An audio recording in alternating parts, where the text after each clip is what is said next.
Good afternoon. The Secretary General will brief you on the second day of the meeting of NATO defense ministers, and then we'll have time for your questions. Secretary General. Good afternoon. Defense ministers met today to discuss strengthening our deterrence and defense, NATO's missions and operations, the damage to critical undersea infrastructure in the Baltic Sea, and the situation in the Middle East. First, Israeli Defense Minister Gallant briefed us on the horrific terrorist attacks by Hamas against Israel and on Israel's ongoing response. Allies strongly condemned Hamas's indefensible attacks on civilians and called for the immediate release of all hostages. Our thoughts are with all those affected by these horrific attacks. Israel has the right to defend itself, and as the conflict unfolds, the protection of civilians is essential. No nation or organization hostile to Israel should seek to take advantage of the situation or to escalate the conflict. Today, a number of NATO allies made clear that they are providing practical support to Israel and doing everything possible to provide for their affected citizens. Ministers also addressed NATO missions and operations, including in the Western Balkans and in Iraq. The European Union joined us. In response to recent tensions in Kosovo, NATO has deployed hundreds of additional reserve forces to our KFOR operation in recent weeks. And we are conducting more patrols in the north of Kosovo. These are prudent steps to ensure KFOR has the forces it needs to fulfill its UN mandate impartially.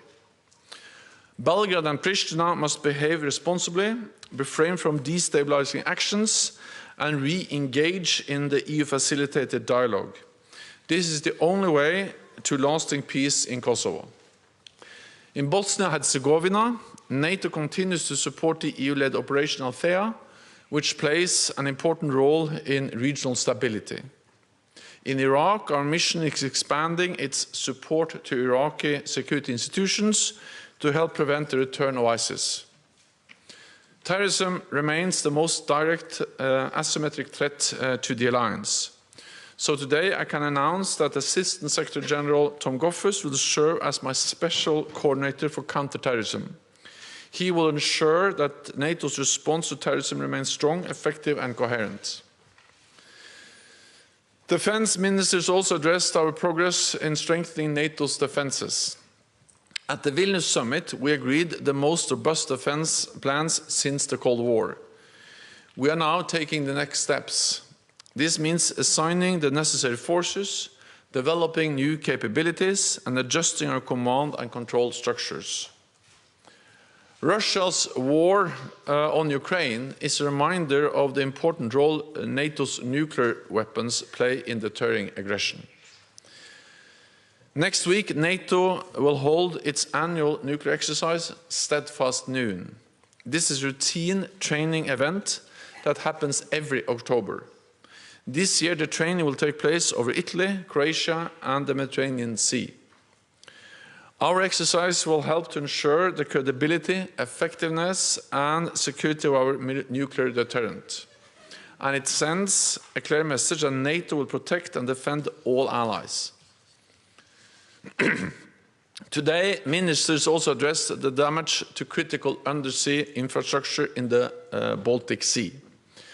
Allies expressed strong solidarity with Estonia and Finland as they work to establish the facts. NATO and allies are sharing information to support that effort.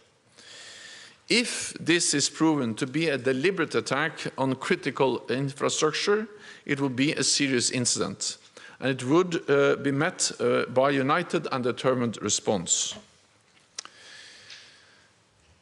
I raised with ministers the need to move forward on ratification of Swedish membership.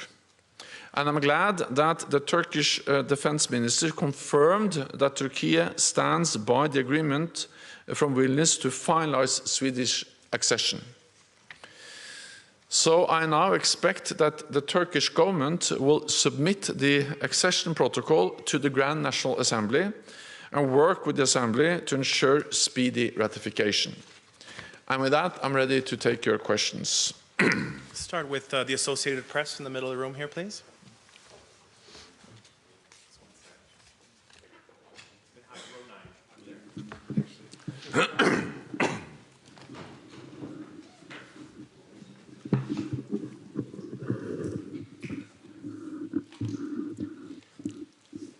Secretary General, you said, Lorne Cook from the Associated Press, you said in your opening remarks concerning Israel that no nation should try to take advantage.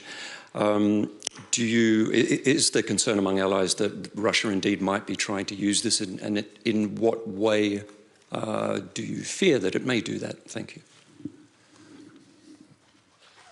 The situation in the Middle East is now very challenging, and of course there is always a risk that nations and organizations hostile to Israel will try to take advantage, and that includes, for instance, organizations like Hezbollah or a country like Iran. So this is a message to countries and organizations hostile to Israel that they should not try to utilize the situation. And the United States has deployed more military forces in the region, not least to deter any escalation or prevent any escalation of the situation. Go to the gentleman in the second row here, please, in the front. Thank you, Mikael Holmström, Dagens Nyheter, Sweden. I have two questions on the regional defense plans. How big problem is it that Sweden is not yet an allied nation and cannot be included in the defense plan of Northern Europe? And my second question is, how was this discussed today by the ministers? Thank you. The ministers expressed strong support for speedy ratification of Swedish accession, and they called on those allies who have not yet ratified to do so as quickly as possible, the two allies that are not yet ratified. So that was a very clear message from all those allies that have already ratified, meaning 29 out of the 31 allies. And I also expressed that myself, and I also refer to the agreement in Vilnius, where it was clearly stated that Turkey were going to submit the accession papers and work with the parliament to ensure ratification. Therefore, I welcome that the defense minister of Turkey stated clearly that Turkey stands by the agreement in Vilnius, including the need to ensure ratification. So this will continue to be my message. I spoke recently with President Erdogan, conveyed the same message, and I will continue to convey that message on behalf of all those allies who are calling for a speedy ratification, to ensure that that happens as soon as possible. Then we have to understand that Sweden is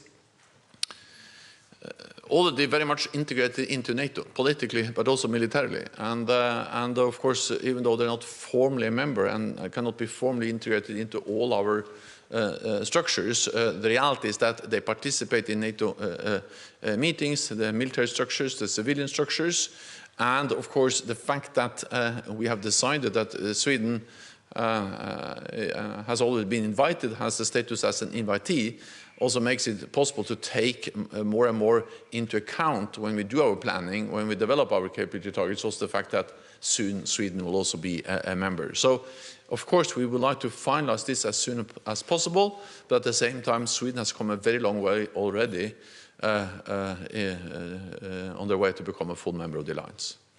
We'll go to Sky, third row here, please. Thank you. Adam Parsons from Sky News. Secretary General, you said yesterday that Israel's response had to be proportionate. Israel has today cut off all supplies of fuel, electricity and water to Gaza and its civilian population. So I want to ask, is that proportionate? If it is proportionate, where exactly is the limit? And if it is not proportionate, what can NATO do about that? Well, NATO as an alliance is not directly involved, but of course it was important for us to address the situation today, and we were briefed by the Israeli defense minister. We saw a shocking video, and of course the reports are shocking, and that's also the reason why allies have so strongly condemned these horrific terrorist attacks against civilians in Israel and against Israel. As this conflict evolves, it is important to protect civilians, and this was also clearly expressed by allies. There are rules of war, there are the request for proportionality, and this was highlighted by many allies, and that's something they state at the same time as they very clearly condemn the brutal atrocities and the violence that Hamas has been responsible for. Go to Lithuanian National Television here in the second row, please. Mindaugas Laukagalis from Lithuanian National Radio and Television. I also have a question about regional plans. Germany today announced that they will contribute with 35,000 troops to strengthen NATO security. We understand this is connected to the regional plans. Have any other allies announced their contribution to this matter? And in more general terms, how long the implementation of NATO summit in Vilnius decisions will take? And if I may, the other question, very short one, what is NATO doing to improve the security of undersea critical infrastructure? Thank you. So first, on the undersea infrastructure, we have been working on that for many years because it is obvious that gas pipelines, power cables, internet cables, these types of undersea infrastructure are of critical importance for our societies. So this has been an issue which has been high on the NATO agenda, part of our efforts related to resilience for many years, and many things have been done to protect this critical infrastructure. Then, of course, after the damage to the Nord Stream pipelines last year, we stepped up and significantly increased our presence in the Baltic Sea and the North Sea. We have established a cell here at the NATO headquarters to better coordinate the efforts by between allies, and also to coordinate the efforts by the governments, the military authorities, and the private and civilian sector, because most of this critical undersea infrastructure is owned by private companies, operated by private companies, and they also have access to and control important capabilities that can help us with surveillance and also gathering information. So the work we have done since last year, since the Nord Stream instance, is about strengthening coordination, enabling us to work more closely with the private sector, and also typically this infrastructure goes from one country, in this case Finland, to another country, Estonia, and therefore the need also to work across borders has become even more important. All of this has been done, and we are in the process of stepping up. At the same time, I think we need to realize that undersea infrastructure is extremely vulnerable, because we speak about thousands of kilometers of cables or pipelines, and of course there's no way to have military presence along all these pipelines and infrastructure all the time. So this is about sharing information, this is about intelligence, this is about deterrence, to increase the threshold and to reduce the risks against these types of undersea infrastructure. I have spoken with the Finnish president, I have spoken with the Estonian Prime Minister. We stay in close contact with them, but I think now we need to await the outcome of the ongoing investigations. It's too early to say exactly what caused this incident and whether it was an intentional attack. So yes, we are very much aware of the risks, but it's too early to make any final assessment on how and why this happened. Then briefly on the plans, also we are now delivering as quickly as possible. We need to realize that these plans they are partly about forward presence, but they are also about in the eastern part of the alliance, but they're also about the protection of the whole alliance, the whole area of operation for succor in all directions. And not least, they are about higher readiness of forces, roughly 300,000 troops on high readiness, so we can quickly reinforce if needed. And allies are constantly delivering on the capabilities needed to make these plans executable. Go to ATV Kosovo, in third row, please.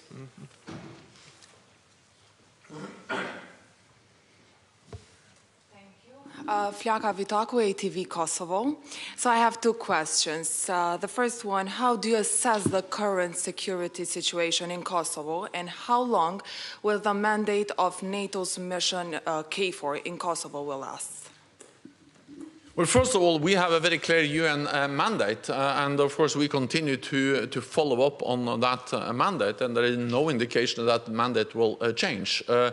And NATO has a history. We have a responsibility in the Western Balkans in general, and in Kosovo in particular, and we take this very seriously. So we have now increased our presence with several hundred troops in Kosovo, with new battalions from Romania, from Bulgaria, and also the United Kingdom has also deployed more forces as part of the NATO presence in Kosovo. So this was one of the main items or issues discussed at the Defense Ministerial meeting. There is a tense and difficult situation. We follow that very carefully. We have increased our presence, especially in the north, and the main message is that both Pristina and Belgrade need to refrain from actions that can further escalate the situation or increase tensions, and refrain from inflammatory rhetoric. And Pristina and Belgrade should engage in the EU-facilitated dialogue. I think that's also one of the important messages from the meeting today, is that in Kosovo we see how NATO and the European Union are working hand in hand.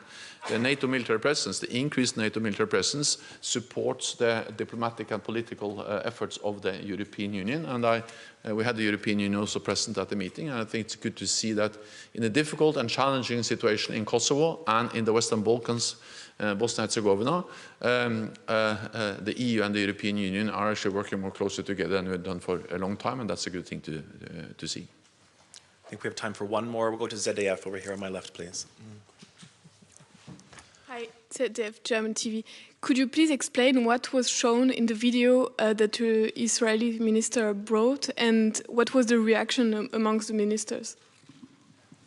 Well, there were horrific pictures from the attacks and the victims of the attacks over the weekend. I think it has to be up to the Israelis to decide how much they reveal of those pictures. Some of these pictures have also been actually shown to the broader public.